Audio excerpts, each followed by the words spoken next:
Hey there, this is Sugarcoder. This video is basically my experience with the Hello Kitty Orchid Garden restaurant in Singapore, and it was located inside an airport but was made available to the public. The concept is cool because it is nice being able to relax at a cute restaurant after a long flight from the United States. It was open 24 hours as well. Sadly, I just found out that it is closed permanently. However, I still want to share with you the images that I took. I literally just found these images on an old hard drive that I had. Anyways, I thought that the restaurant was pretty cool. I really liked the detailed decorations because it was unique and they really tried to follow the flower theme. The food was aesthetically pleasing, but it was bland. There was a small area where they sold Hello Kitty merchandise, chocolate and mooncake. The Hello Kitty mooncake is so awesome.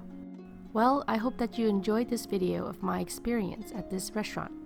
So do you like Hello Kitty? Thank you for watching and have a sweet day.